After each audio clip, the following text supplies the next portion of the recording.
Hi friends, research design या lecture series अंतर्गत research डिझाईनचे प्रकार आपण पाहत आहोत. यामधला प्रकार आज आपण जो पाहणार आहोत तो आहे डिस्क्रिप्टिव्ह रिसर्च डिझाईन. यालाच मराठीमध्ये वर्णनात्मक संशोधन आराखडा म्हणून संबोधले जाते. काय सांगतो वर्णनात्मक संशोधन आराखडा? Descriptive research aims to accurately and systematically describe a population, situation, or phenomenon. It can answer what, when, where, when, and how questions, but not 5 questions. To determine cause and effect, experimental research is required. तर ह्या संशोधन आराखड्यामध्ये experimental research हे गरजेचा असतो. काय सांगतो? Population, situation और फेनॉमेना ह्या गोष्टींचा वर्णन ह्या आराखड्यामध्ये केलेले असते. म्हणजेच असं आपण म्हणूया, एखाद्या समस्येशी संबंधित असलेल्या वास्तविक तथ्यांच्या आधारावर वर्णनात्मक विवेचन करणे म्हणजेच वर्णनात्मक शोध आराखडा तयार करणे म्हणजेच वर्णनात्मक संशोधन आराखडा. असे विवेचन करता यावे म्हणून त्या विषयाच्या बाबतीत यथार्थपूर्ण माहिती प्राप्त करून घेणे हे आवश्यक असते. अशी यथार्थ व साधार माहिती नसेल तर वैज्ञानिक संशोधन हे पूर्ण होणार नाही. वैज्ञानिक वर्णनाचा आधार वास्तविक व विश्वसनीय माहिती असते. म्हणजेच उदाहरणच घ्यायचे झाले तर एखाद्याला शिक्षणाचे स्तर, जातीय संरचना किंवा निवास व्यवस्था, कुटुंबाचे प्रकार अथवा पद्धती इत्यादी विषयाचे वर्णनात्मक विवरण करायचे असेल तर त्याला त्या विषयाशी संबंधित असलेल्या माहितीचा एक किंवा अधिक वैज्ञानिक पद्धती वापरून वास्तविक माहिती संकलित केली पाहिजे. संशोधकाने अशी तथ्ये संकलित करण्याचा उद्देश ठेवला पाहिजे व त्या माहितीच्या आधारे संशोधनाचा आराखडा विकसित केला पाहिजे. अशा रीतीने माहितीच्या आधारे वर्णनात्मक विश्लेषण करणे म्हणजे वर्णनात्मक संशोधन आराखडा तयार करणे होय. वर्णनात्मक संशोधन आराखड्याचे मुख्य उद्देश काय आहेत? तर पहिला आहे to make descriptive deliberations based on the fact that the problem is related. म्हणजेच एखाद्या समस्येशी संबंधित असलेल्या वास्तविक तथ्याच्या आधारावर वर्णनात्मक विवेचन करणे हा त्याचा मुख्य उद्देश आहे.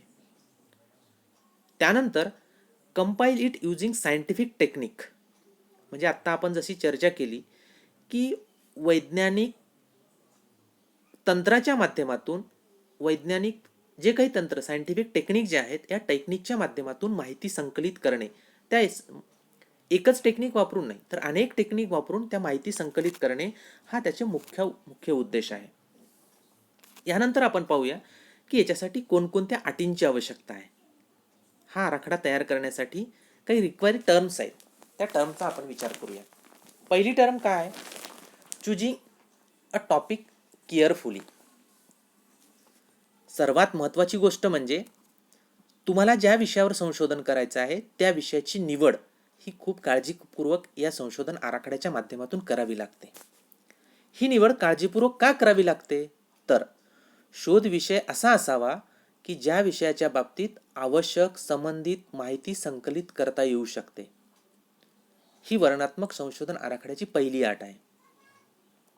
दुसरी अट अशी की ज्या तंत्राचा वापर करून संबंधित आवश्यक माहिती गोळा करायची आहे त्या तंत्राची निवडही कौशल्याने व काळजीपूर्वक केली पाहिजे. तंत्राची निवड जर योग्य नसेल तर संशोधन हे अचूक पद्धतीने होणार नाही. संशोधनात वैज्ञानिकता येणार नाही. वैज्ञानिकतेऐवजी तात्विकता उत्पन्न होईल. म्हणून तंत्राची निवड करणे ही दुसरी महत्त्वाची गोष्ट आहे. तुम्हाला साधं एक उदाहरण आपण चर्चेला घेऊया की तंत्राची निवड ही अतिशय आवश्यक का असते आणि काळजीपूर्वक का असते. मला जर एखाद्या शिक्षणशास्त्र विषयाच्या विद्यार्थ्यांची जर अभिवृत्ती तपासायची असेल तर काय करावं लागेल, कोणतं साधन मला तंत्र निवडावं लागेल, तर अभिवृत्ती मापिका हेच निवडावं लागेल.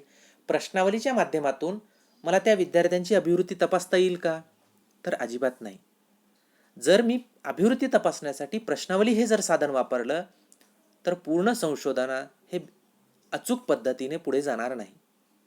म्हणून त्याची दुसरी अट आहे की योग्य तंत्राचा वापर करून आवश्यक माहिती संकलित करण्यासाठी योग्य तंत्र निवडणे. त्यानंतर तिसरा महत्त्वाचा त्याच्यामधला भाग येतो तो म्हणजे निर्दोष वर्णनात्मक आराखडा करण्यासाठी संशोधकाने आपल्या संशोधनात आपले पूर्वग्रह,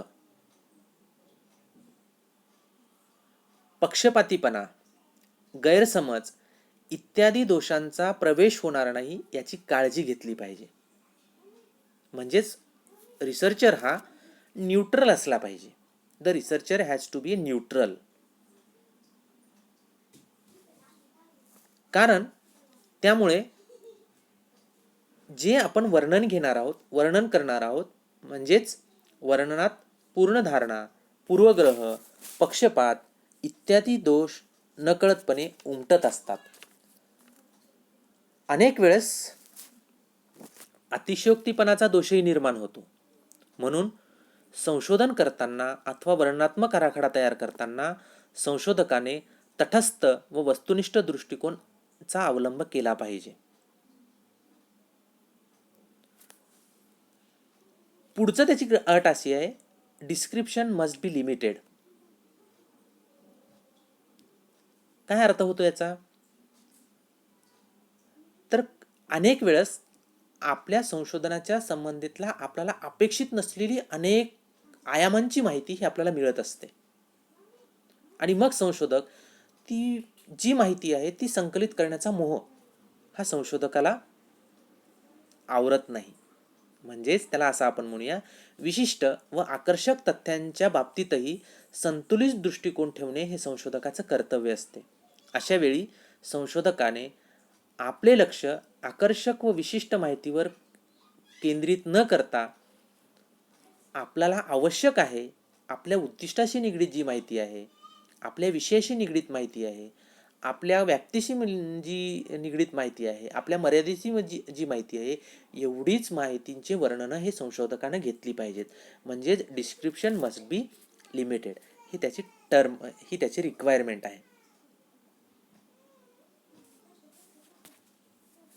यानंतर या संशोधनामध्ये कोणकोणते टूल्स आणि टेक्निक वापरतात, तर वर्णनात्मक संशोधन आराखड्यात वैज्ञानिक तंत्राचा वापर करून माहिती संकलित केली जाते हे आपण अगोदर पाहिलं.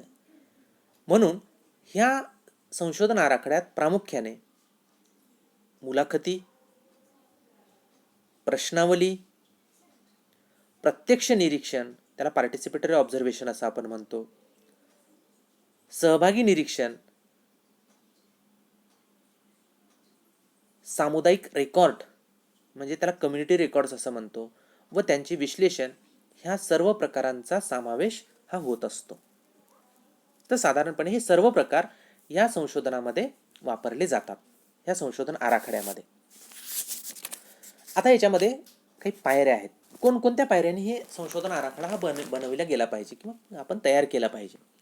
पहिली पायरी त्याच्यामध्ये येते ती म्हणजे फॉर्म्युलेटिंग ऑब्जेक्टिव्ह, संशोधन उद्दिष्टांची मांडणी करणे. म्हणजेच ह्या विषयात शोध विषयाशी संबंधित असलेल्या मौलिक प्रश्नांचा व उद्दिष्टांचा समावेश होतो. त्यामुळे असंबद्ध व अनावश्यक तथ्ये गाळता येतात व त्यामुळे तुमच्या संशोधनाला एक वेगळी दिशा हे मिळत असते. म्हणून फॉर्म्युलेटिंग ऑब्जेक्टिव्ह हा त्याची पहिली स्टेप आहे. अन्वेषणात्मक संशोधन आराखड्यामध्ये फॉर्म्युलेटिंग ऑब्जेक्टिव्ह ही पहिली स्टेप नव्हती, तर आपण रिव्ह्यू आणि त्याच्या संबंधातली माहिती ही जमा करणे ही पहिली स्टेप होती. तर याच्यामध्ये आपल्याला पहिले ऑब्जेक्टिव्ह फ्रेम करायचे आहेत. दुसरी आहे फायनलाइज टूल अँड टेक्निक. म्हणजेच उद्दिष्ट स्पष्ट केल्यानंतर दुसरा टप्पा येतो, तो म्हणजे साधनांची आणि तंत्रांची निश्चिती करणे. ही निवड काळजीपूर्वक करावी लागते. विषयाशी असंबंध असणारी तत्वे, आकडे किंवा पुरावे टाळता यावे म्हणून ही निवड आवश्यक आहे. आपल्या उद्दिष्टाला अनुरूप अशी कोणती संशोधन पद्धती उचित होईल हे लक्षात घेऊन तिची निवड केली की आपलं संशोधन हे सुकर होते. उपयुक्त शोध पद्धतीच्या निवडीवरच संशोधनाचे पुढील यश हे अवलंबून असते. पुढचा मुद्दा येतो तो म्हणजे सिलेक्शन ऑफ सॅम्पल. एखाद्या समूहातील प्रत्येक घटकाचे व समूहाचे अध्ययन करणे हे अत्यंत कठीण बाब आहे. म्हणून नमुना निवड करावी लागते व त्याचे अध्ययन करून निष्कर्ष काढावे लागतात. अशी प्रतिनिधी स्वरूपाची निवड करताना पूर्वग्रह, पूर्वसुधारणा यापासून दूर राहणे आवश्यक असते. आणि जी वैज्ञानिक पद्धतीची तंत्रे आहेत नमुना निवडीचे, त्या पद्धतीच्या तंत्रानुसारच आपल्याला नमुना निवड ही करावी लागते. त्यानंतर चौथा त्याची टप्पा आहे collection and scrutiny of data. फक्त कलेक्शन ऑफ डाटा नाही, तिथं स्क्रुटनी हा शब्दही इथं महत्त्वपूर्ण आहे. स्क्रुटनी ऑफ डाटा म्हणजेच नमुना निवड झाल्यानंतर वैज्ञानिक तंत्राच्या सहाय्याने नुसत्या आकडाचे संकलन न करता त्याचे परीक्षणही संशोधक म्हणून आपल्याला करावे लागते. अनावश्यक बाबी त्यात समावेश होऊ नये हा अशा परीक्षणाचा उद्देश असतो. यथार्थ व वास्तविक माहिती गोळा करणे हे मुलाखत घेणाऱ्या किंवा निरीक्षण करणाऱ्या व्यक्तीच्या प्रामाणिकपणावर निर्भर असते. तो प्रामाणिक व परिश्रमी असेल तर यथार्थ माहितीही संकलित करता येऊ शकते. आणि शेवटचा त्याच्यामधला टप्पा आहे तो म्हणजे रिपोर्टिंग. त्याला असं आपण म्हणतो अहवाल अथवा प्रतिनिवेदन सादर करणे. ह्या अहवालात शोध विषयाशी संबंधित माहितीचे विवरण आणि सामान्य निष्कर्ष असतात. हा अहवाल सादर करताना भाषेची काळजी घ्यावी लागते. भाषा साधी व सुलभ असावी लागते. म्हणजेच अलंकारिक भाषा असता कामा नये. कारण सालंकृत भाषेत अतिशयोक्ती असू शकते, अतिरंजकारी असू शकते. त्यामुळे अशा सालंकृत निवेदनाचे भिन्न भिन्न अर्थ निष्पन्न होतात व संशोधनाचे निष्कर्षही वेगळे येण्याची शक्यता असते. ह्या सर्व पायऱ्या क्रमाक्रमाने व यशस्वी रीतीने पूर्ण केल्यानंतर वर्णनात्मक शोधकार्याची यशस्वी व पूर्ती हे होऊ शकते. हा आहे वर्णनात्मक संशोधन आराखड्याचा टप्पा.